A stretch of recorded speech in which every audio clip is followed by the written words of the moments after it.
충격적인 소식이 하나 들어와 있습니다. 노회찬 의원, 지금 정의당의 원내대표고 평화정의모임이라고 평화당과 공동으로 꾸린 교섭단체도 원내대표 역할을 대외적으로 해왔지요. 국회 5개 당의 대표단과 미국을 방문하고 어제 인천공항에 귀국했습니다. 그래서 기자들이 이렇게 나가서 차에 타는 모습을 사진을 찍기도 했는데, 자, 이 노회찬 의원이 지금 막 투신 사망을 했다라는 보도가 지금 속보가 나오고 있습니다. 10시 반쯤에 보도가 나오기 시작했는데요. 지금 투신 사망을 했다. 그 투신 사망 장소는 자신의 아파트라고 지금 이야기가 나오고 있습니다. 경찰의 발표니까 이 투신 사망이 아마 사실일 거라고 봅니다. 오늘 아침에 9시 반쯤에 열린 이 정의당의 상무위원회에서 노회찬 원내대표가 당연히 참가를 해야 되는데 참가하지 않은 채 이 상무위원회가 열렸습니다. 그래서 이 부분과 관련해서 좀 뭐 문제가 있나, 지금 여러 가지 고민을 하고 있나라는 이야기가 나왔는데요. 경찰이 공식적으로 이야기한 바에 따르면 노회찬 의원이 오늘 아침 9시 39분에 서울 중구의 한 아파트 17층과 18층 사이에서 밖으로 투신해서 숨졌다라고 지금 이야기가 나오고 있고요. 유서를 지금 발견해서 내용을 파악 중이라고 지금 하고 있습니다. 아마 유서 속에 노회찬 의원의 입장이 나와 있을 거라고 보이는데요. 노회찬 의원은 유서를 남겼는데 그 유서에서 금전은 받았으나 청탁과 무관하다라고 하면서 금전 수수 사실은 인정한 걸로 보입니다. 사실 이 부분을 노회찬 의원이 빠져나가기가 굉장히 어려웠던 부분은 드루킹, 바로스, 도 변호사 등 최소한 3명 이상이 노회찬 의원에게 돈을 2,600 등 2차례에 걸쳐서 강연비로 2,000을 주고 또 한 번은 이 드루킹의 경공모에서 장모라고 57살 먹은 경공모 회원을 파견해서 노회찬 의원이 2016년 4월에 창원의 지역구에서 선거를 할 때 부인 기사로 붙여주었습니다. 그래서 이 사람한테 100만 원 2차례 돈을 제공한 것이 간접적인 금품 제공이다, 이렇게 돼서 아마 그 사람의 일종의 이 비용이었겠지요. 운전을 해주는 부분에 대한. 그래서 드루킹 일행이 벌금을 맞기도 했습니다. 그런데 그 이후에 이제 드루킹 일원이 총선이 끝나고 벌금을 맞고 이렇게 되어가는 과정에서 노회찬 부분에 대한 돈 문제는 끝까지 말을 하지 않고 노회찬과 고등학교 동기인 도 변호사의 어떤 증거 조작, 즉 새로운 돈을 한 4천만 원 정도를 빌려와가 회원한테 이 돈이 돌려받은 돈의 실체다, 모으기만 했을 뿐 주지는 않았다, 이렇게 해서 검찰 수사를 빠져나왔지요. 그런데 이런 과정 이후에 드루킹 측이 이제는 김경수와 송인배 등과 총선 이후에 6월달 이후에 9월, 10월 뭐 이럴 때 연결이 되면서 2016년에 김경수, 그 다음에 송인배, 그리고 문재인 캠프 2017년 뭐 3월, 4월엔 경인선, 그러면서 촛불 때 또 대선 때, 대선 직후에 여론을 조작하는 부분에, 댓글을 조작하는 부분에 나서게 되고 노회찬하고 그 이후의 관계가 별로 유지되지 않고 차단이 된 것 같아요. 그렇게 보면 노회찬은 이 금품 수수 이후에 지금 검찰 수사까지 들어간 드루킹 집단과 관련되는 부분을 부담을 느꼈을 수 있고, 드루킹 측은 노회찬이 문재인이 되면 적어도 장관 한 개쯤은 하면서 범연립 정권을 운영해 갈 거다라고 생각을 했는데 실질적으로 대통령 선거에서 정의당 출신의 심상정 후보가 끝까지 가버리고 정의당이 더불어민주당과 문재인 정권의 이중대 역할을 수행을 했지만은 실질적으로 그 치어리더 역할을 하면서 문 정권이 정의당에다가 입각을 제안한다든지 하는 일이 없었습니다. 그러니까 드루킹 척으로 봤을 때는 쓸데없이 돈만 들고 그리고 시간 낭비하면서 잘못 판단한 부분이 되지요. 자, 그러면서 이제 문 정권의 이 핵심이라고 하는 김경수와 긴밀하게 연결됐는데 그 끝이 좋게 풀린 게 아니라 한마디로 이제 도 변호사의 이 취업 알선, 오사카 총영사 등과 관련해서 어그러지면서 결국은 드루킹 일당들이 지금 상당수가 구속되거나 초토화되는 상황까지 벌어지게 되고 지금 특검까지 앞둔 상황이 되어버렸습니다. 그런데 이 과정에서 조사가 김경수나 송인배를 향하기보다는 지금 이 정권을 실컷 도와주고 있는, 솔직히 말하면 장관 자리나 뭘 하나도 받지 않은 채 연립정당도 아닌데도 불구하고 문 정권을 죽도록 정의당이 도와주는 과정에서 제가 여러 차례 좀 석연찮은 부분이 있다. 정의당이 왜 진정한 진보정당으로 가지 못하고 실질적으로 문 정권의 이중대 역할을 하는가 하는 부분에서는 노회찬이 드루킹 일행과 관련된 부분에 있어서 지금 뭔가 코가 끼어 있는 부분 때문에 정권이 이 부분에서 노회찬 자신의 문제를 제기하지 않았으면 좋겠다라는 노회찬의 지금 코가 끼어 있는 심리적인 문제가 있었을 거라고 봅니다. 사실 정의당의 심상정, 노회찬 두 사람이 거의 정의당의 전력의 70~80%고 이 두 사람 중에 노회찬이 차지하는 위치는 아주 컸습니다. 노회찬을 아마 그냥 뒀으면 다음 대선에는 정의당 대선 후보로 나갔을 거라고 보이고요. 또 더 나아가서 지금 더불어민주당이 붕괴되어 가면, 지금 뭐 붕괴되는 것은 시간 문제입니다. 문 정권의 지지율이 떨어지고 어느 시점이 되면 자체적으로 유력 대선 후보를 지금 다 죽여가고 있기 때문에 결국 더불어민주당이 국민들에게 지탄을 받고 아주 낮은 지지를 받게 되면 노무현 정권 때처럼 해쳐 모여해서 이제 다시 또 다른 플랜 B를 가지고 자기 대선에 임할 건데, 그때는 더불어민주당 출신 갖고는 어려우니까 노회찬이든 안철수든 이런 외부 인물을 하나 세우고 그 밑으로 이렇게 다시 흩어졌다 모여들 거라고 보이는데요.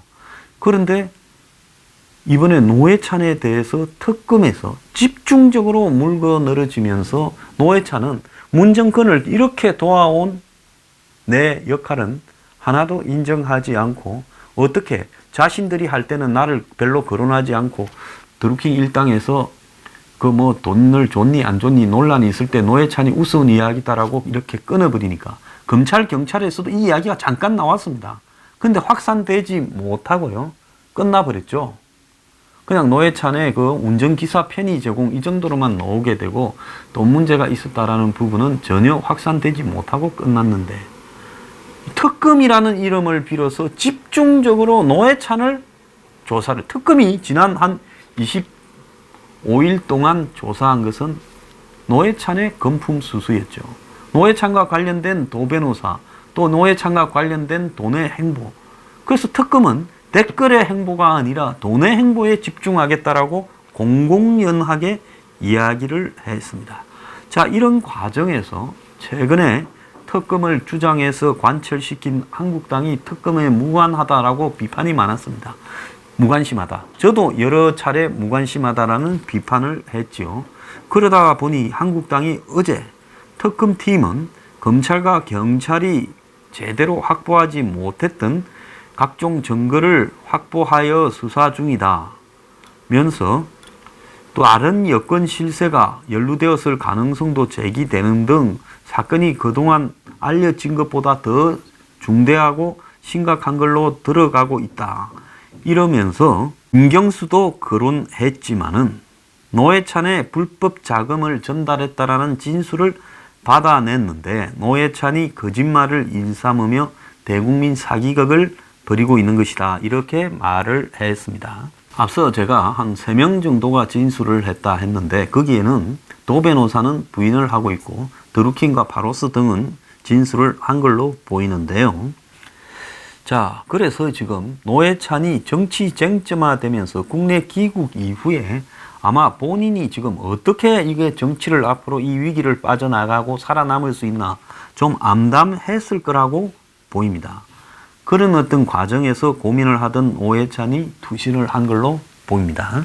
노회찬은 9시 38분쯤 서울 중구의 한 아파트 현관에서 이렇게 쓰러져 있는 것이 발견됐는데요. 이 17층, 18층 사이, 즉 아파트의 중간 계단에서, 비상구 중간 계단에서 노회찬의 외투가 이렇게, 그러니까 이 우도시, 양복 우도시 발견됐고, 외투 안에는 신분증이 든 지갑과 정의당 명함, 유서로 추정되는 글이 있었다고 합니다. 유서 내용은 드루킹 사건과 관련해 금품을 받은 적은 있으나 청탁과는 관련이 없다. 가족에게 미안하다. 이렇게 유서가 있었다고 하는데요. 노 의원이 드루킹 사건과 관련해서 신변을 비관해서 투신했을 개연성을 두고 사망 경위를 조사 중이다. 이렇게 나오고 있습니다. 한편 노회찬은요, 지난 7월 5일부터 유시민이 하차한 후임으로 썰전에 출연을 해왔습니다. JTBC 측은 이 문제에 대해서 지금 상황을 파악 중이라면서 매우 당혹스러울 것이라고 지금 보이는 처지에 빠졌습니다. 중부경찰서가 밝힌 바에 따르면 이 해당 아파트는 노회찬 의원의 자택이 아마 서울 자택이 여기에 있는 모양이에요. 그 자신의 아파트에서 출근길에 이런 일을 벌인 것 같습니다. 나중에 또 이야기를 하겠지만은 지금 안희정부터 시작을 해서 이재명에 대해서 지금 지난주 토요일 그것이 알고 싶다 해서 조폭 영루서를 보도했고 지금 노회찬은 드루킹 관련해서 엮이더니만 지금 자살로 끝이 났습니다. 이호철과 양정철은 한국에 제대로 있지 못하고 외국 떠들고 있어요. 지금 도대체 벌어지고 있는 이 일의 실체는 의도가 무엇일까? 빅픽처라고 요즘 이야기하는데 빅픽처는 도대체 무엇인가? 자, 노회찬 의원이 돈을 받고 자살한 거는 뭐 잘했다고 할 수 없어요. 돈 받은 거는 입이 10개라도 잘못한 거죠. 그런데 이렇게 자기들을 도와주면 보통 정권이 이런 거를 적당히 덮어주는데 자신들의 손이 아니라 검찰, 경찰을 통해서 하게 되면 이 정권이 죽이는 게 되니까 말을 잘 들을 수 있는 특검의 손으로 노회찬한테 집중을 합니다. 노회찬한테 집중을 한다면 이것도 필요하지만 이거는 종속 변수고 특검을 원래 하라는 거는 노회찬 잡아라고 한 게 아니라 김경수, 송인배와 그 윗선을 잡아라고 특검을 한 겁니다. 그런데 특검은 지금 노회찬을 제일 먼저 두들겨 잡았습니다. 자, 지금 오늘 아침에 이 실시간 검색에 보면 제가 이야기하고 있는 범여권의 대선 후보들을 작살내고 있는 이런 이상한 일에 대해서 이제 사람들이 이야기를 합니다. 좀 이상하지 않냐. 보수 정권을 잡은 것도 아니고 지방선거 참패 후에 한국당과 미래당은 엎드려 있는데 안희정, 이재명, 노회찬 등이 차례대로 제거가 되고 있고 다음 대선에서 유력한 인물들이 지금 순식간에 다 사라지고 있는 부분으로 봤을 때 이것이 도대체 무슨 의도냐? 정말로 참 야리까리한 이야기입니다. 제가 과거에 한 25년쯤 전에 노회찬 의원이 당시 민노당을 초창기에 만들 때 저를 한번 찾아온 적이 있어요. 그래서 저하고 식사를 한번 했었습니다. 제가 어떤 이 농업단체 사무총장을 할 때 뭐 같이 좀 하자라고 이렇게 왔어요. 제 아는 또 이 장기표 선생과 노회찬 의원이 과거에 또 잘 아는 사이이기도 했습니다. 그래서 그때 여러 가지 이야기를 나누다가 제가 생각할 때는 그런 어떤 부분에서 이 현재 운동권과의 관계 단절이 어려울 거기 때문에 좀 쉽지 않을 것 같다. 이런 이야기를 하고 그 이후에 본인이 조선 왕조실록이라는 책을 썼다고 합니다.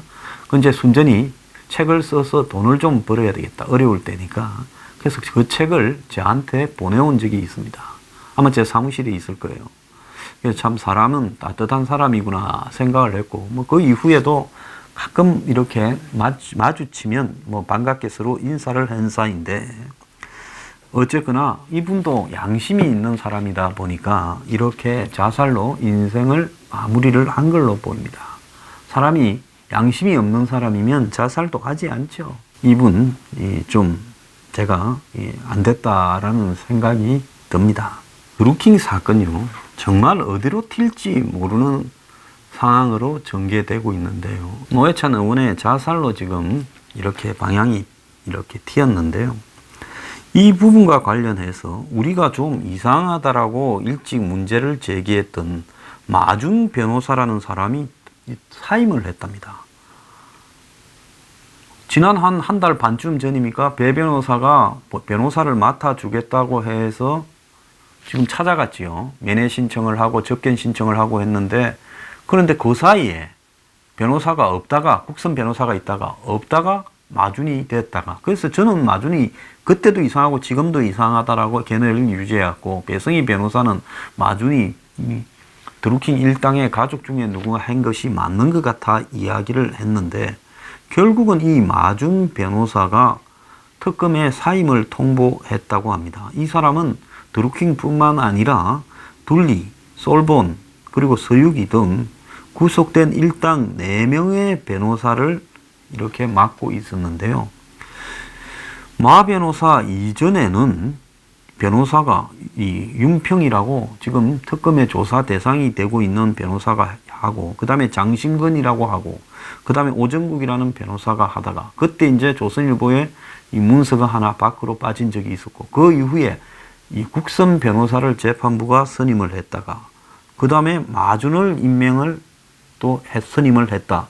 이렇게 됐는데, 마준의 이런 어떤 입장들이 좀 이상하다고 제가 이야기를 하지 않았습니까?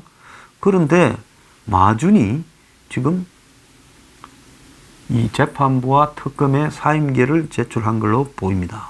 그럼 사임 배경이 불분명하지만은 전날 특검에 소환된 서유기가 마준이 더 이상 이렇게 조사에 입회하지 않는다라는 사실을 특검에 듣고 당혹감을 감추지 못했대요. 그러니까 4명의 드루킹 일당 4명의 변호인을 맡았던 사람이 그 어떤 일이 벌어질지 모르고 맡았겠습니까?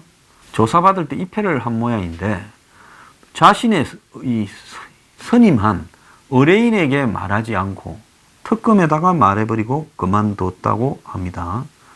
그래서 마 변호사가 그만둔 것은 드루킹과 교감에 의해서 그만둔 거라고 특검은 바라보고 있다는데요. 저는 이 부분이 그렇게 보이지 않는다 생각을 합니다. 특검은 20일 날 이 특검의 추가 기소로 드루킹의 구속 기간이 늘어날 개연성이 커지면서 이 드루킹의 심리에 변화가 일어난 게 아닌가 이렇게 본다는데요. 그래서 드루킹이 협조적인 진술 태도를 그간에 바꿀 수도 있다라는 가능성도 지금 나오고 있습니다. 마준이라는 변호사가 그간에 보인 행태를 보면 드루킹이 재판에서 최종 진술로 한 A4 용지 몇 장을 적어와서 읽으려니까 그걸 말리고 그러지 말아라고 하고, 또 특검하고의 관계에서도 봤을 때 원만하게 협조하는 쪽으로 이렇게 끌고 갔는데, 가만히 보니까 특검이 드루킹을 석방시키지 말라고 추가 기소를 해버렸어요. 드루킹에 대해서요. 이 도 변호사 할 때 같이 해버렸어요. 그러니까 드루킹 입장에서는 지금 하루라도 밖에 나가서 자유로운 상황에서 뭔가를 해야 되는데, 특검이라는 것들이 결국은 나한테 필요한 것만 이렇게 얻어내고 또 자기가 하고자 하는 부분은 이렇게 막으면서 뭔가를 자기만 못 나오게 영원히 가다 놓으려고 하는데 일조하고 있는 게 아니냐, 이런 입장을 가지고 있었고, 이런 부분에서 특검이나 재판부 등의 검찰 등에 적극적으로 저항하지 못하는 이런 마준 변호사에 대해서 징척이 문제를 제기한 걸로 보입니다. 자, 지금 사람들한테는 잘 알려지지 않는데 그럼 드루킹이 언제 추가 기소되었느냐? 법원이 도 변호사에 대해서 영장을 기각한 다음 날인 20일 날 곧바로 드루킹, 서유기, 솔본, 둘리 등 4명에 대해서 업무방해로 추가로 기소를 해버렸습니다.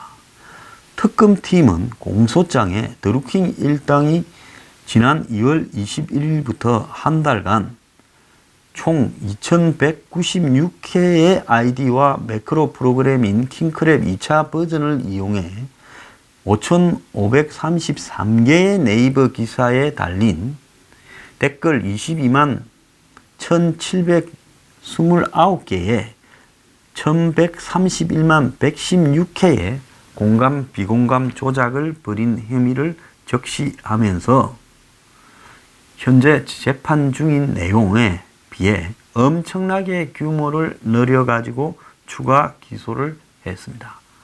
그런데 특검의 이런 행태가 이해가 가지 않는 것은요.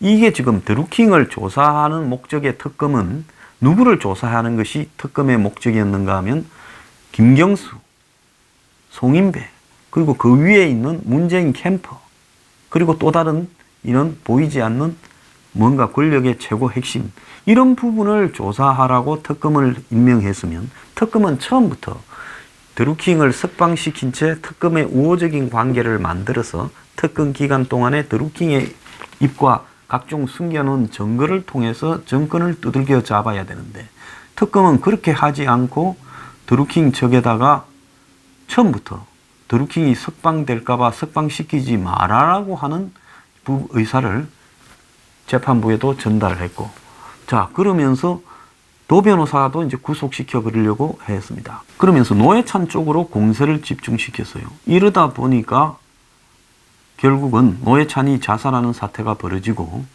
그리고 드루킹 일당의 지금 댓글 조작에 대해서 특검이 수많은 것들이 있다면서 추가적으로 4명을 기소함으로써 이들이 이 석방이 쉽지 않도록 하는 지금 작업을 하고 있다. 이렇게 되니까 드루킹이 이제 특검의 본질에 대해서 더 볼 것도 없다. 자, 내 뜻에 잘 따르지 않는 마준 변호사는 그만둬라. 이렇게 지금 해버린 거라고 보입니다. 그래서 특검이 도 변호사의 실패를 하니까 드루킹 일당의 구속을 연장해서 돌파구를 하겠다는데, 드루킹 일당의 구속을 연장하는 부분의 핵심은 정권의 의도와 100% 관련이 있는 부분이고 검찰이나 경찰의 의도와 관련이 있는 부분이죠. 그래서 특검은 이 추가 기소를 하면서 기존의 단독 재판부에서 진행하던 사건을 합의 재판부로 옮겨 병합을 해달라고 법원에 요청을 했습니다. 드루킹 특검법 18조는 1심 재판은 서울중앙지법 합의부 전속 관할로 한다고 규정하고 있고, 만약에 이런 특검의 요청이 받아들여지면 25일 날로 예정된 드루킹의 선고가 연기되면서 드루킹이 이제는 추가적으로 특검이 기소한 것까지도 합쳐가지고 선고가 나올 가능성이 있다라는 겁니다. 그러면 이거 특검이 그런 거니까 검찰 말고, 그러면 법원은 특검의 검사가 가서 또 법원의 이 문제에 대해서 또 재판을 더 진행해야 되고, 새로운 이 합의부가 만들어졌어요. 단독 재판이 아니라.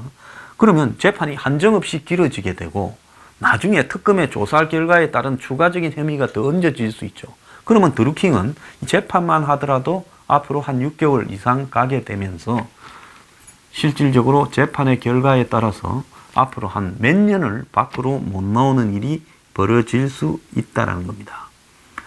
자, 이런 상황이 벌어지니까 드루킹 측에서는 이거 이제 끝난 거 아니냐라고 보고 지금 저항을 하려고 시도하고 있다. 이렇게 보입니다.